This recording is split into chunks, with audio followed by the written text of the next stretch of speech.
Saya masih berharap pimpinan TNI, pimpinan Polri masih bisa menjaga netralitas institusi TNI dan Polri. Tidak akan membiarkan kalau ada abuse of power, penyalahgunaan wewenang, penyalahgunaan kekuasaan untuk membantu pasangan tertentu. Sebagai kepala negara, Pak Jokowi harus netral.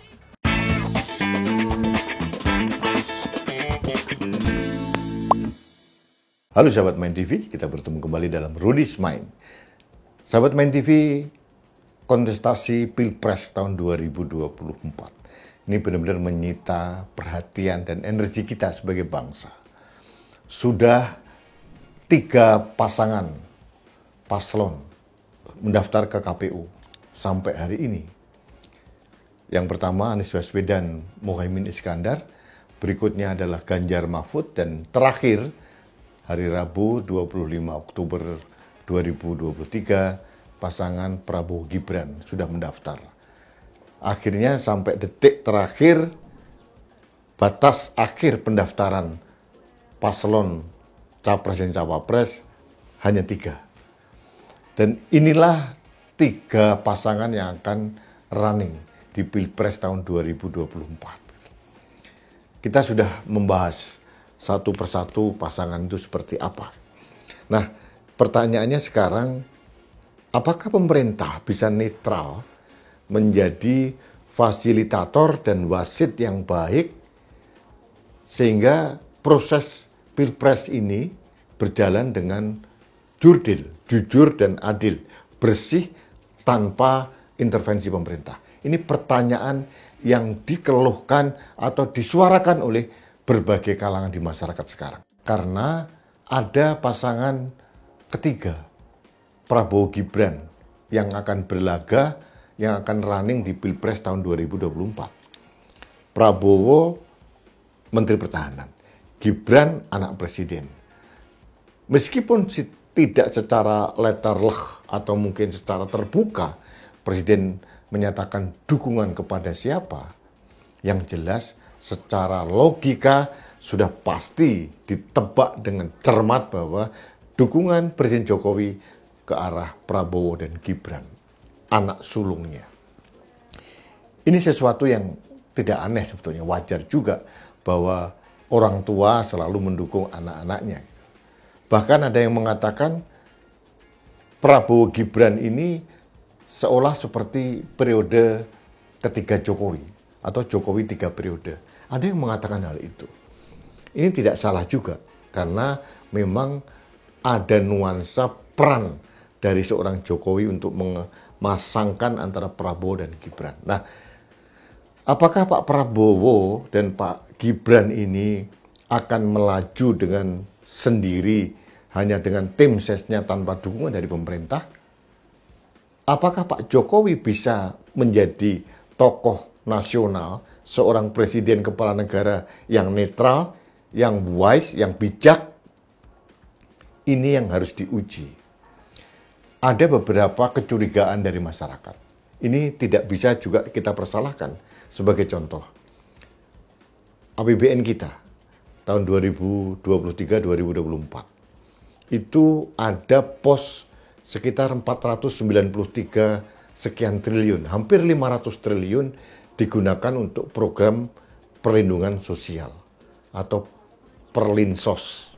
Ini bentuknya pasti semacam BLT, bantuan langsung tunai. Saya tidak tahu kapan ini dilaksanakan.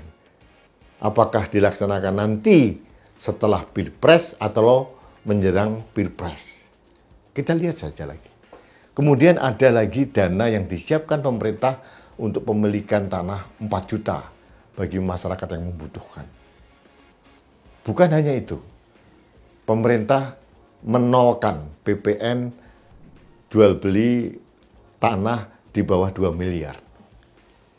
Ini di satu sisi adalah suatu kemewahan yang diterima oleh rakyat Indonesia. Tapi di sisi lain juga bisa disalahgunakan oleh kekuasaan kalau intensnya bukan sekedar membantu rakyat, tapi untuk mempengaruhi rakyat. Ini masih akan diuji nantinya. Berikutnya adalah ada dugaan Polri akan dimanfaatkan, TNI dan sebagainya. Ini benar-benar memprihatinkan kita semua kalau ini terjadi. Karena menurut saya TNI dan Polri politiknya adalah politik negara. TNI dan Polri harus netral. Ini harapan rakyat. Saya masih punya harapan yang sangat tinggi bahwa dugaan masyarakat terkait dengan netralitas TNI Polri ini hanya dugaan semata. Saya masih berharap pimpinan TNI, pimpinan Polri masih bisa menjaga netralitas institusi TNI dan Polri. Kalau sampai terjadi bahwa Polri, TNI dimanfaatkan untuk kepentingan membantu pasangan tertentu, rakyat tidak akan tinggal diam. Pasti akan bersuara keras, apalagi mahasiswa. Mudah-mudahan penguasa yang sekarang memegang otoritas di Republik ini menyadari bahwa rakyat Indonesia dari berbagai elemen, rakyat biasa, kemudian pegiat sosial, kemudian mahasiswa, civil society itu akan mencermati dengan keras apapun yang akan terjadi. Dan kita tidak akan tinggal diam, tidak akan membiarkan kalau ada abuse of power, penyalahgunaan wewenang, penyalahgunaan kekuasaan untuk membantu pasangan tertentu. Jadi ini harapan saya sebetulnya. Harapan saya sebagai anak bangsa, meskipun Pak Jokowi mempunyai kepentingan bahwa anaknya berlaga di Pilpres tahun 2024, saya masih berharap Pak Jokowi menjaga kewibawaan dan integritas dirinya untuk menjaga netralitas semua instansi pemerintah dalam Pilpres tahun 2024 ini. Mulai TNI, Polri, kemudian ASN, dan program-program yang lain. Kalaupun ingin membantu masyarakat, bantulah, karena masyarakat Indonesia memang perlu dibantu. Tapi mudah-mudahan ini murni bantuan untuk rakyat, bukan ada kepentingan-kepentingan di belakangnya. Jadi, kalau menjawab pertanyaan apakah pemerintah bisa netral dalam Pilpres tahun 2024, ini masih harus kita buktikan. Tidak bisa lagi kita percaya dengan narasi yang dibangun oleh siapapun bahwa pemerintah pasti netral, pemerintah tidak akan memihak salah satu pasangan.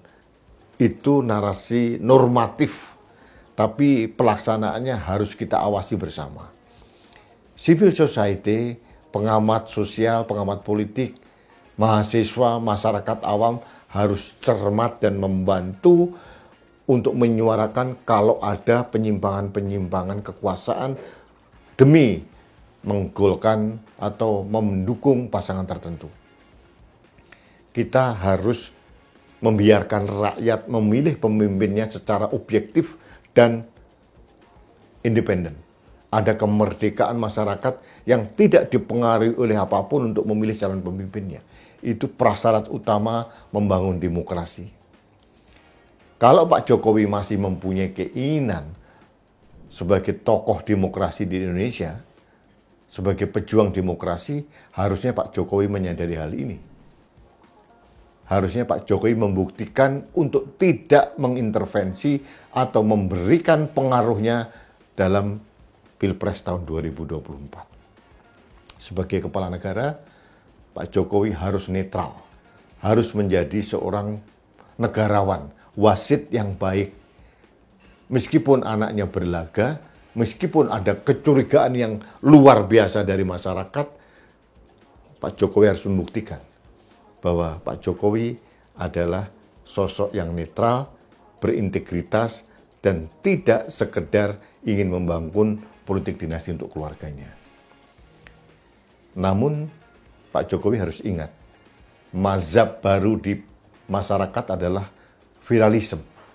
Masyarakat akan memviralkan semua penyimpangan-penyimpangan atau penyalahgunaan kekuasaan yang akan terjadi kalau itu akan terjadi.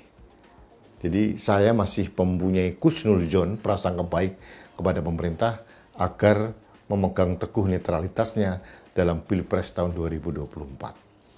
Saya masih memberikan apresiasi kepada Presiden SBY. Pada saat Pilpres tahun 2014, beliau netral sebagai kepala negara. Memberikan fasilitas, memberikan dukungan ke semua pasangan. Tidak berpihak. Itu yang dikehendaki rakyat sekarang. Apakah ini akan terjadi? Kita akan buktikan nanti. Rakyat harus bersuara kalau ada penyimpangan-penyimpangan. Saya pun akan tetap bersuara untuk menjaga Indonesia. Terima kasih sahabat Main TV. Kita sama-sama memonitor Pilpres tahun 2024 yang akan datang. Kita bertemu kembali dalam Rudy's Mind berikutnya. Sampai jumpa.